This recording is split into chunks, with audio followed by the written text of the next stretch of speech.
You know what Minecraft is. It's that cute game made of squares where you mine and you craft and... What else do you do in Minecraft again? Anyway, the developers of that game, Mojang, they finally decided to release a new Minecraft IP video game. And it's an ARPG. An ARPG, or action role-playing game, is a genre popularized by Blizzard's Diablo series. And I could go on for hours about the intricate differences between an ARPG and a Diablo-like, but that would be boring as fuck, and you don't want to see that, so let's just jump to the interesting stuff. Let's just compare these two isometric kill shit get loot games. It wouldn't be a game even sort of comparable to Diablo if it didn't have a bajillion trillion enemies on every single map that you could kill. Now Diablo, they love their demons and their monsters and their zombies and their other hell-based creatures, but Minecraft sticks to things that you might recognize from, say, Minecraft. What a surprise. And frankly, they handle enemies in a much more family-friendly way, of course. Enemies don't generally explode and cover the entire ground in visceral in Minecraft Dungos. They may, however, drop consumables and money and weaponry and that kind of thing. In general, in my opinion, the gameplay flow, it feels quite good. It's very simplified compared to Diablo, of course, because it's a simpler video game. One of the biggest changes, in my opinion, is that you aren't locked into a class. When you put in an ability, you can get it back super easily. It adds this level of flexibility to playstyle that Diablo never had, in my opinion. What Minecraftdungeonsgameplay does, instead of having classes, is it gives you items that lets you assign abilities to your 1, 2, and 3 keys. I just realized I look like Steve from Blue's Clues. And what you do with your skill points is you assign them to your weapons, and when you break that weapon, you get those skill points back to put into other weapons. It makes the game a super chill, casual experience, and honestly, for me, that's exactly what I was looking for out of this kind of game. I know people love PoE because it's got this super overcomplicated skill tree, and there's a meta, and there's all these builds that people love to make, and you can like really get into that game. And for me, that's just so intimidating, and it just puts me off entirely. Minecraft Dungos, that's a chill experience. That's a Diablo game that you can just throw on for a little bit, fuck around with the boys. It's super relaxing, and it's perfect for me. Except, of course, for the addition of TNT, which is just pure and utter chaos. You throw it into a group of enemies, and then after a certain amount of time, they all explode in a massive explosion. Or you throw it at your unsuspecting friend who's trying to upgrade his gear, and he gets really mad at you. Damage. I'm definitely gonna do that. Oh, Matt, move. Move. I threw a TNT by accident. I'm sorry. It was an accident. I warned you. You literal shit. On your armor again. Cool. Oh, I have 2. Matt.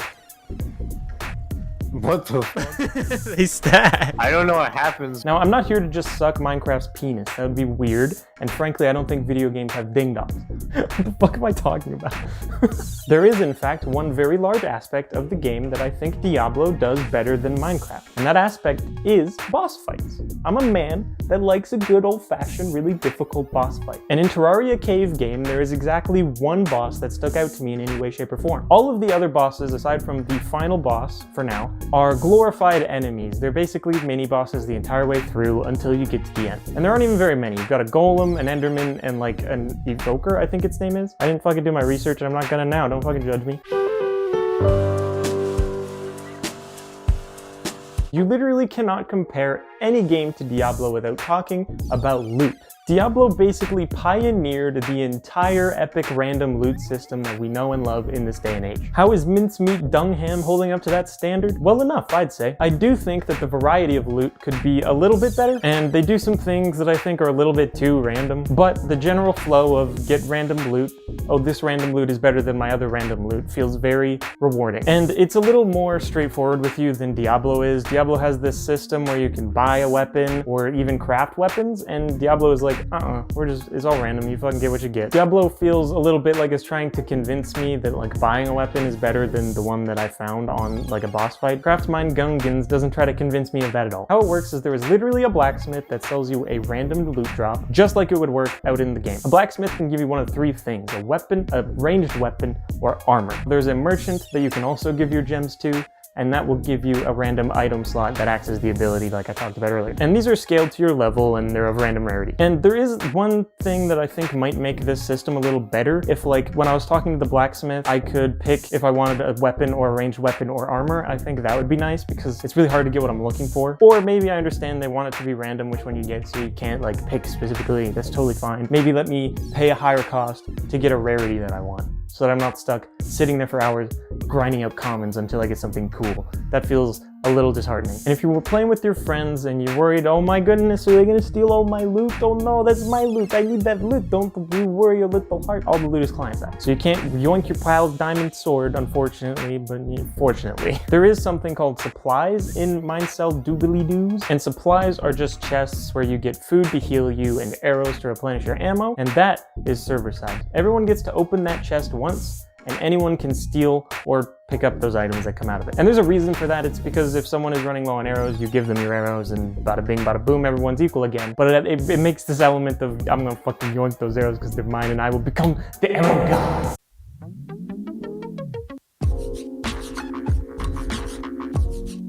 So Diablo 3 looks pretty good, let's be honest. It's a huge step upwards from Diablo 1 and 2. And I'm sure that there will be plenty of bad things to say about Diablo 4. I'm sure it will be better looking than Diablo 3, if nothing else. But Minecraft Dragons, man, have you seen this game? It's all looking all square and crafty. Oh my goodness. But genuinely, this game did kind of take me aback a little bit with how good it could look. Maybe it's because I wasn't expecting very much out of a Minecraft game, visually speaking. So when I saw these epic lighting effects and these big particle effects, it kind of really took me off guard. Minecraft doesn't really have anything that looks like that.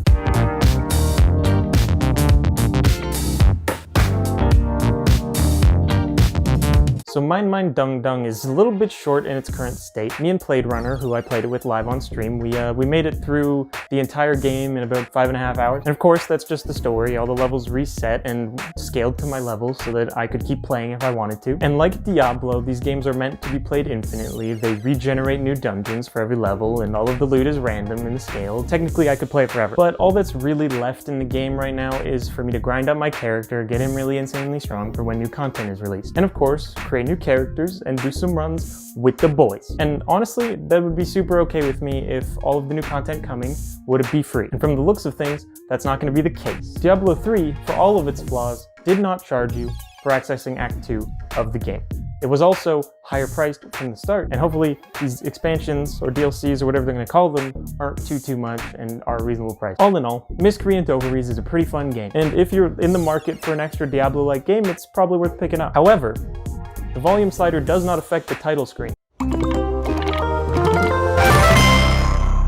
So I take back everything I said. It's a shit game made by shit developers. Tell me what you think about Minecraft Dungeons in that comment section down below if you can find it. And feel free to like my video if you think that it was a good time or if it was anything interesting at all. I need this. And punch the fuck out of that notification bell if you want to be notified when I make a thing. Because every Monday, you could just come back on Monday. That would also be fine. Make sure you follow me on all the social medias like Twitter and Instagram and Discord. You can't follow people on Discord, but you know what I mean? Definitely Twitch. Come hang out on my Twitch stream if you want. I stream video games. It's fun. Please hang out with me. I'm lonely. I need friends. I don't have any. I don't know where I'm going with this. Come there.